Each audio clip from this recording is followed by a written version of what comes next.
warahmatullahi wabarakatuh. Selamat pagi anak-anak. Bagaimanakah kabar kalian hari ini? Tentunya sehat semua kan? Alhamdulillah. Baiklah, hari ini kita akan melaksanakan pembelajaran dari mata pelajaran seni budaya, tepatnya yaitu seni tari. Nah, minggu lalu kita telah mempelajari tentang gerak tari. Untuk hari ini kita akan melanjutkan ya. Adakah yang sudah tahu hari ini kita akan mempelajari apa? Ya, hari ini kita akan mempelajari tentang elemen gerak di dalam tari.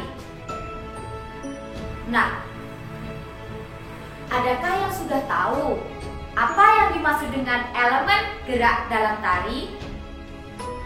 Ya. Unsur utama tari apa? Hayo, ada yang masih ingat?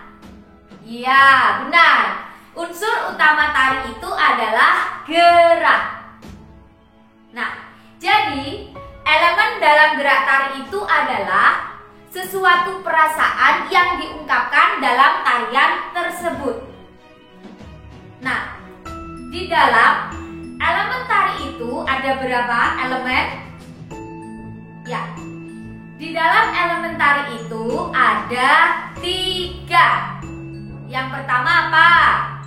Ya, yang pertama ada elemen yang disebut dengan ruang. Ya. Yang kedua ada yang namanya tenaga. Dan yang ketiga ada namanya waktu. Oke. Ya, elemen di dalam tari itu ada 3 ya. Ada elemen ruang, ada elemen waktu, dan elemen tenaga. Nah, dari sini anak-anak sudah paham? Ya. Oke. Jadi, unsur utama tari itu adalah gerak. Nah, di dalam gerak ada namanya elemen-elemen gerak tari. Elemen gerak tari adalah suatu perasaan yang diungkapkan pada tarian tersebut dan di dalamnya mengandung unsur ruang, unsur waktu, dan unsur tenaga. Baiklah, yang pertama kita akan membahas yaitu elemen ruang. Nah, ruang, apa toh yang dimaksud dengan ruang itu? Apakah anak-anak sudah mempunyai bayangan ruang itu apa? Nah, ketika kita melakukan gerak tari, otomatis kita membutuhkan yang namanya ruang. Oke. Nah, ruang itu adalah sesuatu yang harus diisi, ya. Jadi ruang itu adalah sesuatu yang harus diisi. Nah, di dalam tari, ya, di dalam tari itu ruang dibagi menjadi 2, ya. Ada ruang pribadi dan ruang umum, ya. Ruang adalah sesuatu yang harus diisi. Nah, di dalam tari ruang itu dibagi menjadi 2, yaitu ada ruang pribadi dan ruang umum. Nah, ruang pribadi. Oke. Ruang pribadi adalah ruang gerak yang diciptakan oleh penari tersebut. Ya. Jadi sebatas penari melakukan gerak, ya, itu disebut dengan ruang pribadi. Nah, sedangkan ruang umum adalah bisa dikatakan sebagai ruang pentas atau ruang panggung, ya. Nah, jadi ruang di dalam tari itu dibagi menjadi 2, ada ruang pribadi dan ruang umum. Jadi seorang penari ketika melakukan gerak tari itu pasti membutuhkan yang namanya ruang. Oke. Untuk jelasnya ya, lebih jelasnya lagi apa toh perbedaan antara ruang pribadi dan ruang umum, mari kita saksikan bersama-sama pada tayangan berikutnya. Baiklah anak-anak ya, ini adalah gerakan yang menggunakan ruang pribadi ya. Jadi penari bergerak menggunakan ruang ya, hanya sebatas gerakan tersebut ya. Jadi ini adalah gerakan melayong ya, ini seblak ya, seblak dengan gerakan melayong. Jadi penari menggunakan ruang pribadi ya. Oke, jadi di sini penari hanya sebatas menggunakan ruang gerak tarian tersebut ya. Oke, jadi gerakannya melayung ya sebatas gerakan melayung saja itu ya, sama seblak campur. Nah, di gerakan kedua ini ya, di sini penari sudah menggunakan ruang gerak umum. Nah, jadi ruang gerak umum bisa dikatakan sebagai ruang panggung ya. Ini diibaratkan ya, penari di sini berputar-putar ya. Ini menggunakan ruang panggung ya dengan gerakan nyiwir ya. Di sini gerakan yang kedua ini penari menggunakan ruang gerak umum.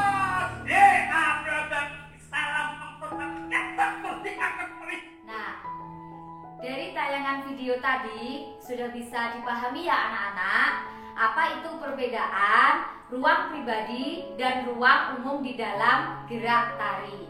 Nah, itu elemen yang pertama. Baiklah, akan kita lanjutkan elemen yang kedua, yaitu waktu.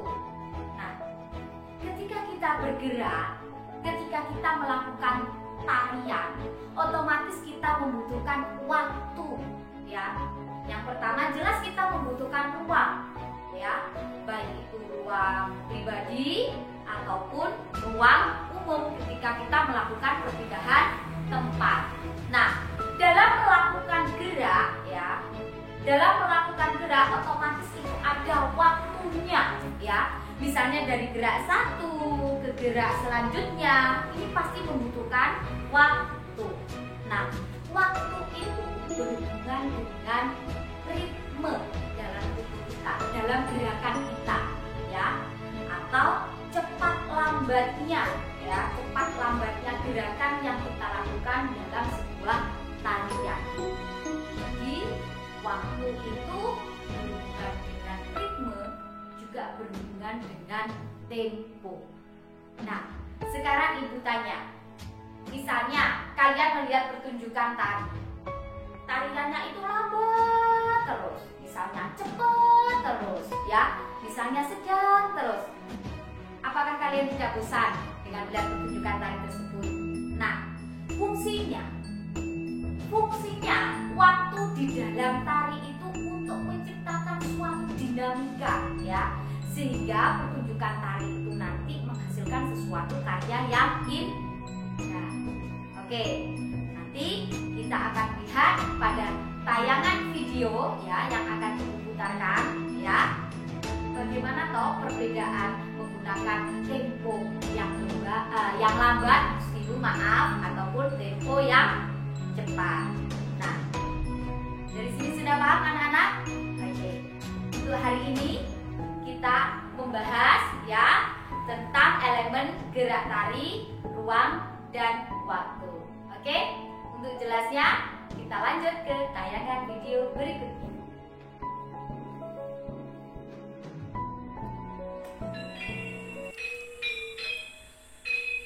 Baiklah anak-anak, di sini untuk gerak pertama ini tempo ya, tempo gerakan ya.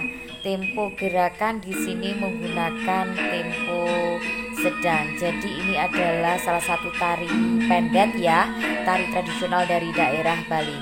Di sini temponya lambat, nanti langsung masuk ke sedang dan cepat, terus kembali lagi lambat. Jadi di sini ibu masih menggunakan tempo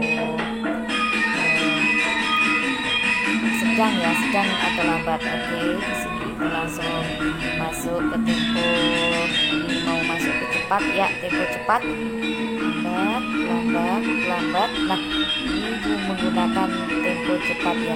Jadi fungsinya biar suatu tarian tersebut terdapat dinamikanya ya, dalam penampilannya terdapat dinamika sehingga suatu penampilan tari bisa indah dan tidak membosankan ya. Di sini cepat dan ya kembali lagi menggunakan tempo lambat. Jadi terdapat dinamikanya ya. Baik ya, jadi kalau kita melakukan gerak tari otomatis membutuhkan waktu. Waktu itu panjang pendeknya ya, cepat lambatnya kita dalam melakukan gerak tari tersebut ya. Itu bisa dikatakan sebagai waktu yang dibutuhkan seorang penari ya, panjang pendeknya seorang penari, lamanya waktu yang dibutuhkan penari dalam melakukan gerak tari. Baiklah anak-anak, itu tadi pembahasan tentang elemen gerak tari yaitu ruang dan waktu ya. Dari sini mungkin anak-anak sudah paham dari apa yang Ibu jelaskan ya. Jika kurang paham nanti anak-anak bisa japri ke Ibu ya, tanya ke Ibu ya. Mungkin ada yang kurang jelas dari pemahaman Ibu tadi.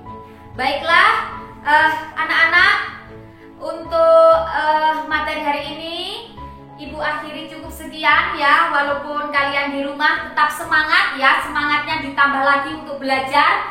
Jangan males-malesan ya, walaupun kita tidak bertatap muka secara langsung ya anak-anakku, tetap jaga kesehatannya di rumah ya, jaga imunnya ya, sampai nanti pandemi ini segera berakhir dan kita bisa bertatap muka secara langsung. Terima kasih untuk hari ini. Ibu akhiri. Wassalamualaikum warahmatullahi wabarakatuh.